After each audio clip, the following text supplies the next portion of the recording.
A reading from the Holy Gospel according to Mark.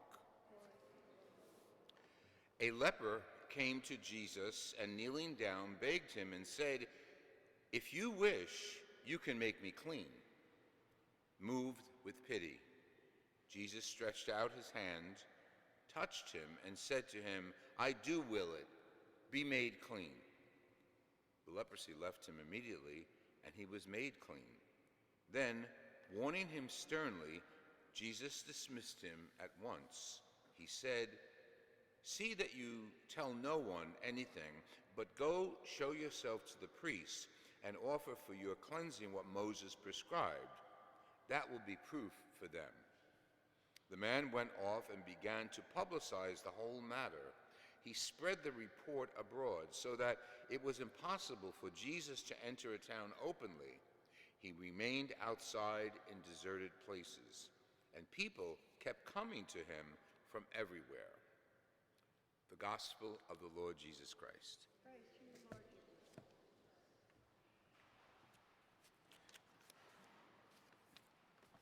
It's ironic sometimes that we hear disobedience in the Gospels.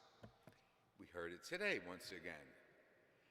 In the Gospel of Mark, he has woven into the whole story, the good news, what we call the secret message. It's not a secret, but there's something interesting in Mark. The answer to the secret is revealed on the cross. Throughout the Gospel of Mark, we have Mark composing the miracles of Jesus, followed with, "Don't tell anybody. Don't tell anybody I cured you. Don't spread the word out." And the more Jesus tells people, "Shh, be quiet," the more they go and broadcast it. So disobedience. You would think that Mark would be more sensitive to the gospel and say, see, everybody obeyed Jesus. It's not true. Not everybody obeyed Jesus. This guy was just healed, and he went broadcasting the fact that Jesus healed him.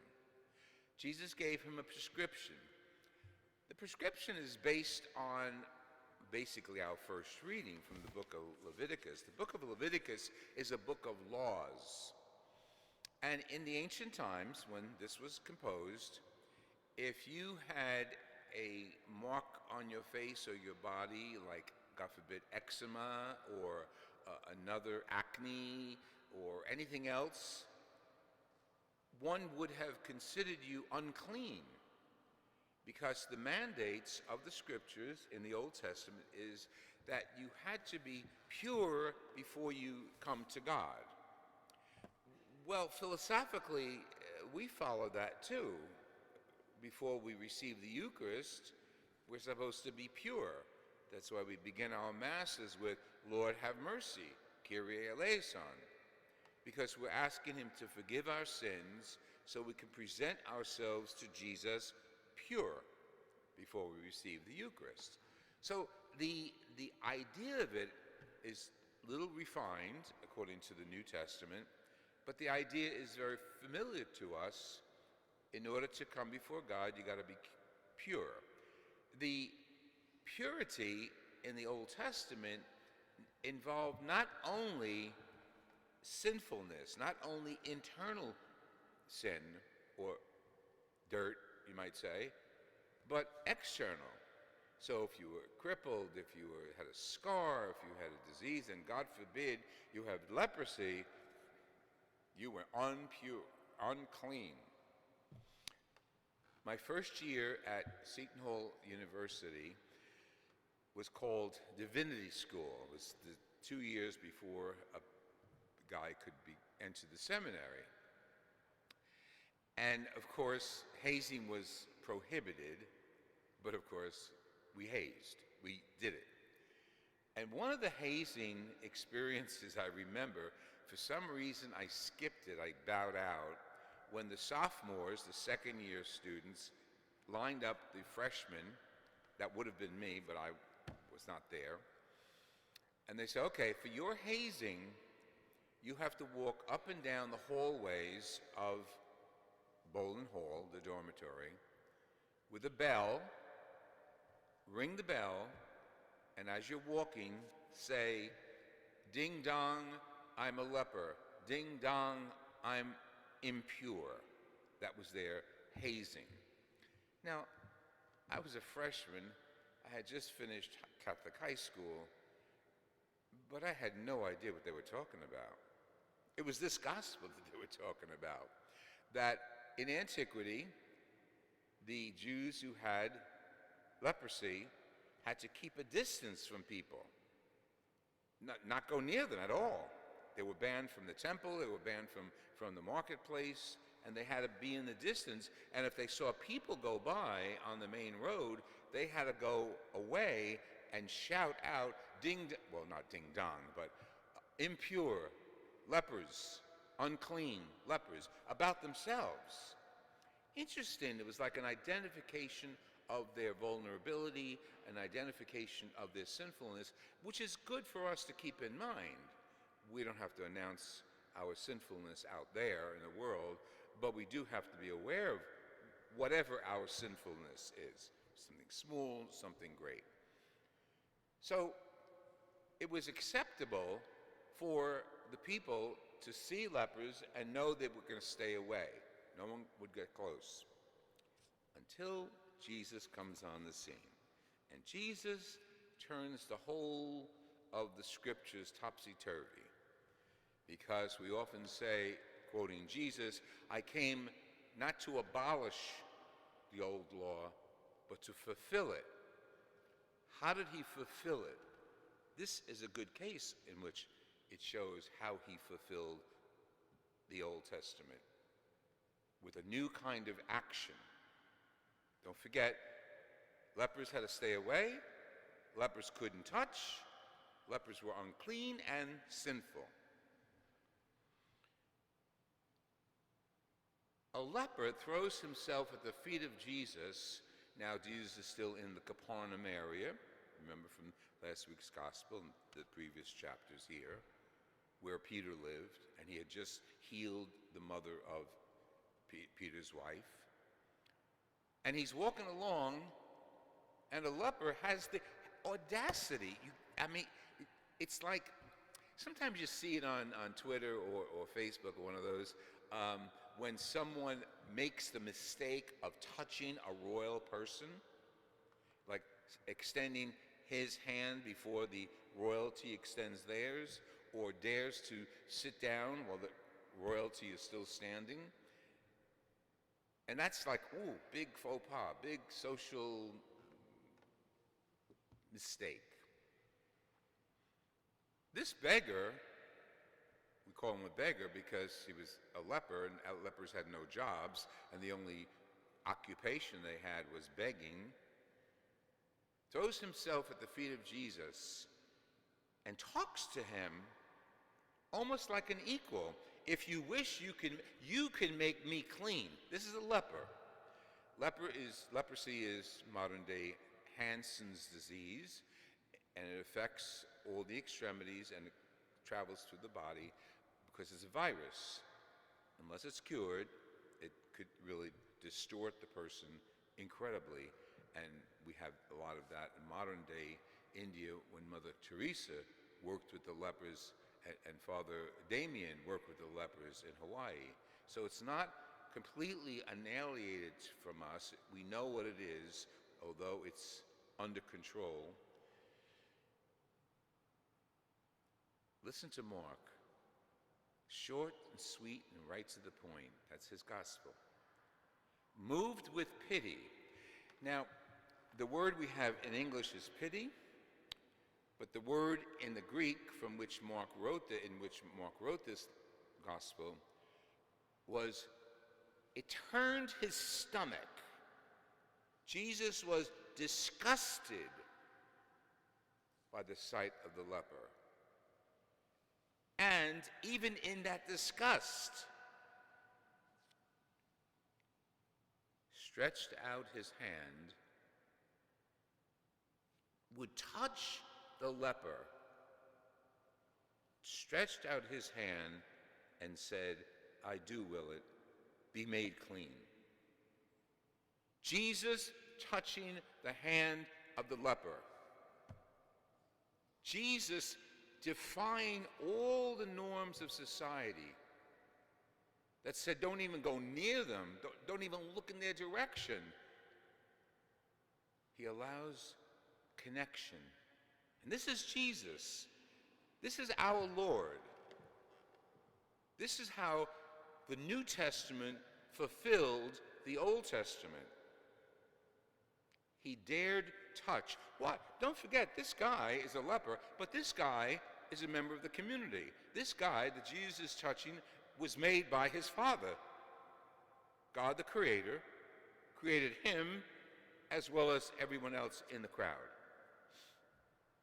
And Jesus' examples are so poignant for us. Jesus teaches us through his actions how to deal with one another. Oh, we don't see leprosy here.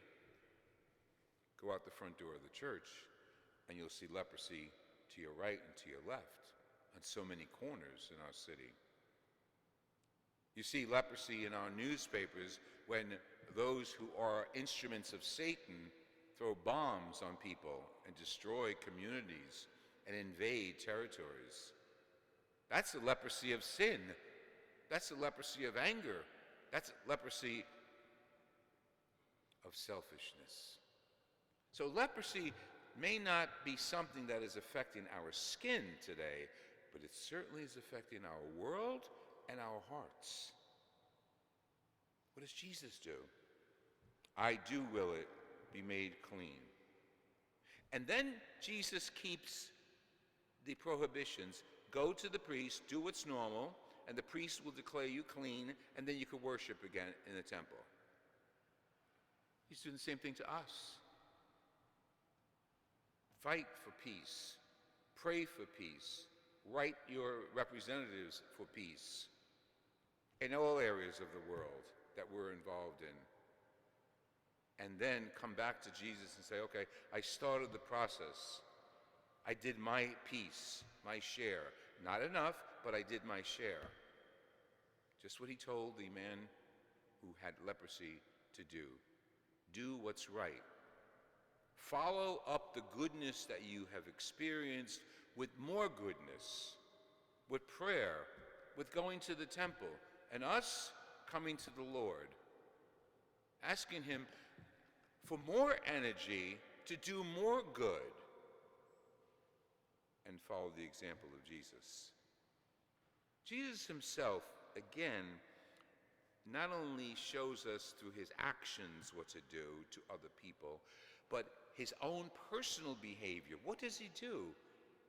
He goes to a deserted place to pray, to get his energy up. He goes to a deserted place because people were following him. Hey, the miracle worker's over there, let's go. And they go after the miracle worker until he had to go to deserted places to pray, to bring himself before God. You and I are any different?